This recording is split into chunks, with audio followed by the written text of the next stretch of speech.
Selamat malam semuanya, kita bertemu lagi dalam kisah pengantar tidur.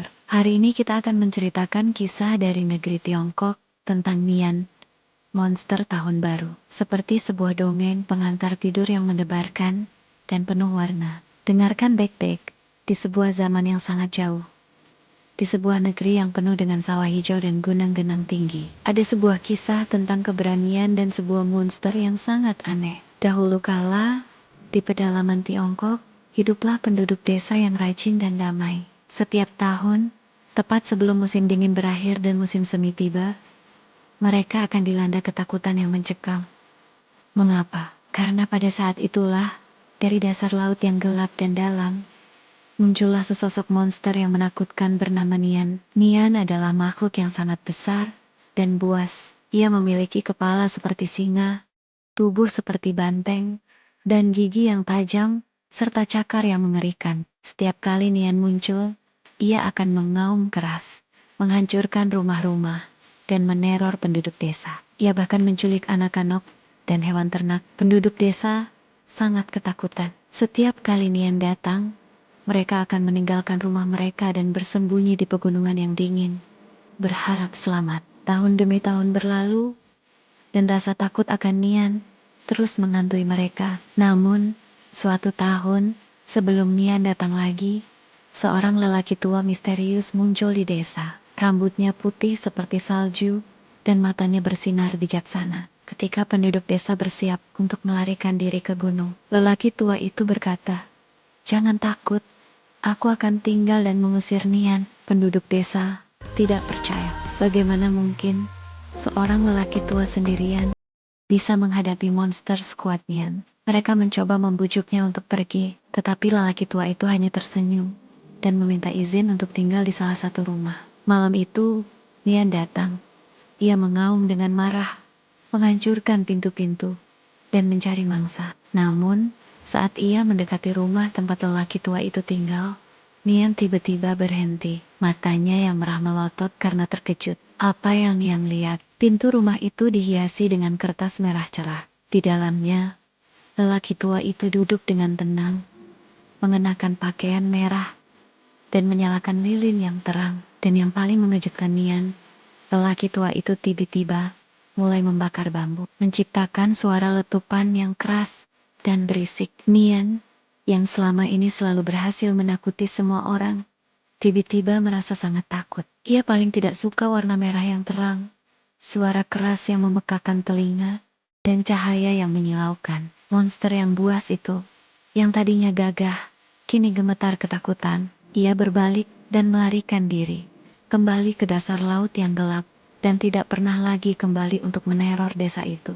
Ketika penduduk desa kembali dari pegunungan, mereka terkejut melihat desa mereka aman. Lelaki tua itu tersenyum dan menjelaskan bahwa Nian takut pada warna merah, suara keras, dan cahaya terang. Sejak saat itu, setiap tahun baru, penduduk desa menghias rumah mereka dengan warna merah, menyalakan petasan dan kembang api, dan membuat suara gaduh untuk mengusir roh jahat dan menyambut tahun baru dengan keberanian dan kebahagiaan. Dan begitulah, monster Nian yang menakutkan justru menjadi awal dari tradisi perayaan tahun baru Imlek yang penuh warna dan sukacita.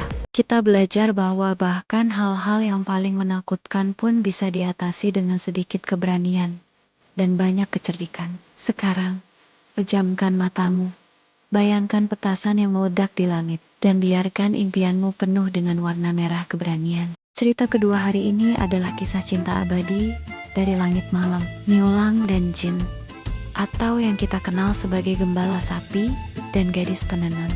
Ini adalah dongeng pengantar tidur yang lembut seperti cahaya bintang. Dahulu kala, di sebuah desa kecil di tepi sungai yang jernih, hiduplah seorang pemuda miskin tapi baik hati bernama Niulang.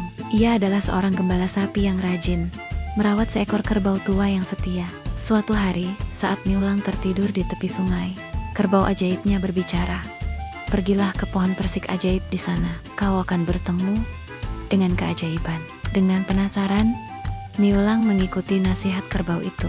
Di bawah pohon persik, ia melihat 7 peri cantik dari surga sedang mandi di sungai, tertawa riang seperti lonceng perak. Yang paling indah di antara mereka adalah Jin, Dewi penenun kain sutra dari istana surga. Saat Jin keluar dari air, Niulang secara tak sengaja melihat pakaian bulunya. Jin tidak marah, malah hatinya tersentuh oleh kebaikan Niulang. Mereka berbincang, tertawa, dan akhirnya jatuh cinta. Jin memilih tinggal di bumi bersamanya, menikah, dan hidup bahagia dengan 2 anak kecil yang menggemaskan. Namun, kebahagiaan itu tidak bertahan lama. Ibu Suri Langit, ibu dari Jin, marah besar karena putrinya kabur dari tugasnya menenun awan. Dengan cambuk kilatnya, Ibu Suri menurunkan pasukan malaikat dan memisahkan pasangan itu. Niulang dilarik kembali ke bumi, sementara Jin dipaksa pulang ke surga. Sungai lebar yang tak terlintasi memisahkan mereka Bima Sakti yang berkilauan di langit malam. Hati mereka hancur, tapi cinta mereka tak pernah pudar. Setiap malam, Niulang dan Jin menatap satu sama lain dari kejauhan. Air mata mereka membasahi bintang-bintang. Akhirnya, Ibu Suri iba dan mengizinkan mereka bertemu sekali setahun, tepat pada hari ke-7, bulan ke-7 kalender Imlek. Pada hari itu, jutaan burung gagak dan burung salak membentuk jembatan burung melintasi Bima Sakti agar Jin bisa turun dan memeluk Niulang serta anak-anaknya. Langit pun hujan karena air mata bahagia mereka. Dan begitulah, setiap tahun pada festival Qixi, orang-orang Tiongkok memandang langit, berharap melihat jembatan burung itu. Kisah ini mengajarkan kita bahwa cinta sejati bisa menaklukkan jarak apapun, bahkan galaksi. Sekarang, pejamkan matamu, bayangkan bintang-bintang menyanyi lagu cinta, dan biarkan mimpi indah membawamu bertemu dengan pasangan abadi di langit. Dahulu kala, di zaman yang sangat-sangat kuno, ada 10 matahari yang bersinar di langit. Cahaya dan panasnya begitu kuat, sehingga bumi menjadi sangat kering. Sungai-sungai mengering, tanaman mati, dan manusia menderita. Di tengah kesulitan itu, hiduplah seorang pemanah yang gagah berani, bernama Haui. Dengan busur dan anak panahnya yang ajaib, ia berhasil menembak jatuh 9 dari 10 matahari. Bumi pun kembali damai. Hanya 1 matahari yang tersisa untuk menerangi dan menghangatkan dunia. Semua orang bersorak gembira dan berterima kasih kepada Haui atas keberaniannya. Sebagai penghargaan atas perbuatan baiknya, Haui dihadiahi sebuah ramuan keabadian oleh Ibu Suri dari langit. Ramuan itu akan membuatnya hidup selamanya. Haui sangat mencintai istrinya yang cantik jelita, Cheng, dan tidak ingin abadi sendirian. Jadi, ia menyembunyikan ramuan itu di rumah mereka, berharap suatu hari ia bisa mendapatkan ramuan kedua, agar mereka berdua bisa hidup abadi bersama. Suatu hari, ketika Haui sedang berburu, seorang muridnya yang jahat bernama Peng Meng, diam-diam masuk ke rumah mereka. Peng Meng telah mengetahui tentang ramuan keabadian itu, dan ingin mencurinya. Ia mengancam Cheng untuk menyerahkan ramuan tersebut. Cheng sangat ketakutan. Ia tahu bahwa Peng Meng akan menggunakan ramuan itu untuk kejahatan. Dengan cepat dan tanpa berpikir panjang, Cheng meraih ramuan itu dan meminumnya sendiri. Saat ramuan itu bekerja, tubuh Cheng mulai melayang perlahan ke atas, melewati pepohonan, awan, dan terus naik menuju langit. Ia tidak ingin meninggalkan suaminya, Haui, tetapi ia tidak bisa mengendalikan dirinya. Semakin tinggi ia melayang, semakin jauh ia dari bumi. Ia mendarat di tempat terdekat dan paling terang yang ia tahu, yaitu bulan. Malam itu, ketika Haui pulang dan mengetahui apa yang terjadi, hatinya hancur. Ia memandang ke langit malam, mencari-cari istrinya. Ia melihat sebuah bayangan yang menyerupai Cheng di bulan yang bersinar terang. Sejak saat itu, setiap malam purnama, Haui akan meletakkan makanan dan sesajian kesukaan Cheng di halaman rumah, berharap istrinya bisa melihatnya dari bulan. Dan begitulah, Cheng menjadi Dewi Bulan yang cantik. Tinggal sendirian di istananya di bulan, ditemani oleh kelinci giok yang setia. Setiap kali kita melihat bulan purnama yang bersinar terang, kita bisa membayangkan Cheng yang memandang kita dari sana, membawa kedamaian dan keindahan malam. Sekarang, pejamkan mata kecilmu dan biarkan mimpi indah membawamu terbang ke bulan, mengunjungi Dewi Bulan yang baik hati. Selamat tidur. Selanjutnya, cerita keempat hari ini. Mari kita berbaring dengan nyaman, dan mendengarkan kisah tentang melihat melampaui penampilan luar. Sebuah cerita yang mengingatkan kita akan kebaikan hati yang sejati, kisah Pangeran Katak versi Tiongkok. Dahulu kala, di sebuah kerajaan yang indah di Tiongkok, hiduplah seorang putri cantik bernama Putri Meilin. Ia sangat anggun dan baik hati, tetapi juga sedikit manja. Ia memiliki sebuah bola emas kesayangan yang sering ia mainkan di taman istana. Suatu hari, saat Putri Meilin bermain di tepi kolam, bola emasnya terpental dan jatuh ke dalam air yang dalam. Putri Meilin menangis sedih karena ia tahu ia tidak bisa mengambilnya sendiri. Tiba-tiba, dari dalam kolam, muncul seekor katak besar.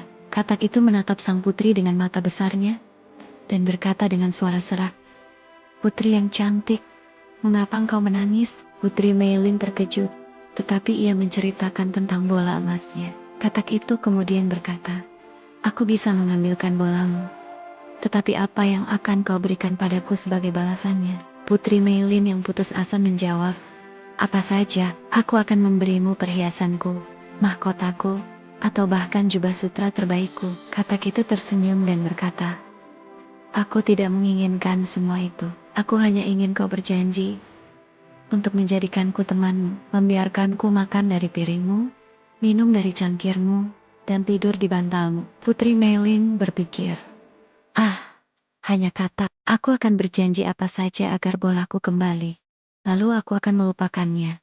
Jadi, ia berjanji. Katak itu menyelam ke dalam kolam dan segera kembali dengan bola emas sang putri. Putri Meilin segera mengambil bolanya dan berlari kembali ke istana, melupakan janjinya pada katak. Namun, malam harinya, saat Putri Meilin sedang makan malam di istana, terdengar ketukan di pintu. "Putri Meilin, bukalah pintu untuk temanmu," teriak sebuah suara serak. Pelayan membuka pintu, dan di sana berdiri katak besar itu. Putri Meilin sangat terkejut dan sedikit jijik. Ia mencoba mengabaikannya, tetapi ayahnya, sang raja yang bijaksana, mengingatkan, "Putriku, kau harus menepati janjimu." Sebuah janji adalah janji Dengen-Engen. Putri Meilin membiarkan katak itu masuk. Katak itu makan dari piring Putri Meilin, minum dari cangkirnya, dan akhirnya berkata, "Aku lelah, aku ingin tidur di bantalmu." Putri Meilin sangat tidak suka, tetapi karena perintah ayahnya, ia mengangkat katak itu dan meletakkannya di bantalnya. Namun, saat katak itu mendarat di bantal, tiba-tiba ada cahaya terang menyilaukan. Katak itu berubah. Di tempat katak itu tadi, kini berdiri seorang pangeran muda yang tampan dan gagah. Ia menceritakan bahwa ia adalah seorang pangeran dari kerajaan tetangga yang telah dikutuk oleh seorang penyihir jahat menjadi katak. Dan kutukan itu hanya bisa patah jika ia bertemu seorang putri baik hati yang mau menerima dan mencintainya meskipun ia dalam wujud katak. Putri Meilin sangat terkejut dan bahagia. Ia akhirnya menyadari bahwa kebaikan hati dan menepati janji jauh lebih penting daripada penampilan luar. Pangeran dan Putri Meilin kemudian menikah dan hidup bahagia selamanya, memerintah kerajaan dengan kebijaksanaan dan kebaikan hati. Jadi, ingatlah bahwa seringkali keindahan dan kebaikan yang sejati tersembunyi di balik penampilan yang tidak menarik. Jangan pernah menghakimi seseorang dari apa yang terlihat di luar. Sekarang, pejamkan matamu dan biarkan impianmu penuh dengan kebaikan hati dan janji-janji yang ditepati. Baiklah pemirsa, mari kita akhiri malam ini dengan kisah penuh keberanian dan bakti anak yang tak tergoyahkan.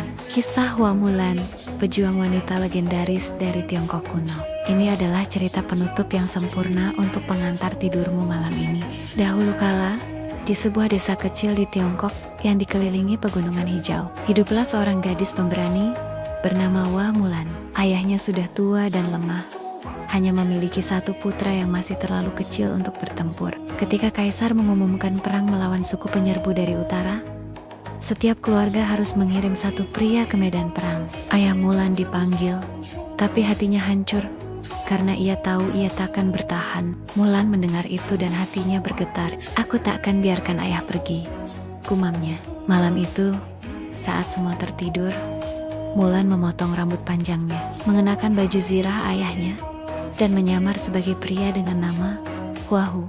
Ia membawa kuda tua dan pedang kesayangan ayahnya, lalu berangkat ke barak tentara, meninggalkan surat rahasia yang berbunyi, "Ayah, jangan khawatir, anakmu pergi demi keselamatanmu." Bertahun-tahun berlalu, di medan perang yang penuh debu dan pertempuran sengit, Mulan bertarung dengan gagah berani, belajar memanah, berkuda, dan bertarung pedang lebih cepat dari siapapun. Teman-temannya mengenalnya sebagai saudara setia. Tak pernah curiga bahwa di balik baju zirah itu ada seorang gadis. Mereka menang perang berkat keberanian Mulan, dan ia bahkan menyelamatkan nyawa komandannya, Jenderal Li Shang. Akhirnya, perang usai. Kaisar memanggil para pahlawan ke istana dan menawarkan Mulan jabatan tinggi. Tapi Mulan menolak, "Biarkan aku pulang ke ayahku." Saat ia melepas topi zirahnya di hadapan semua orang, rambutnya yang panjang terurai dan rahasianya terungkap. Semua terkejut, tapi Kaisar tersenyum bangga. "Engkau pahlawan sejati. Wah Mulan, ambil kuda terbaik dan hadiah emas." Mulan pulang sebagai pahlawan. Ayahnya menangis bahagia memeluknya, dan desa menyambutnya dengan pesta. Mulan menolak semua lamaran, memilih hidup damai di rumah, mengenakan gaun sutra, tapi hatinya tetap berjuang. Kisahnya mengajarkan kita bahwa keberanian sejati lahir dari cinta dan kesetiaan kepada keluarga. Sekarang, pejamkan matamu. Bayangkan Mulan menunggang kuda di bawah bintang-bintang, dan biarkan mimpi keberanianmu membawamu ke petualangan indah. Selamat tidur. Malam ini penuh dengan cerita Tiongkok yang ajaib.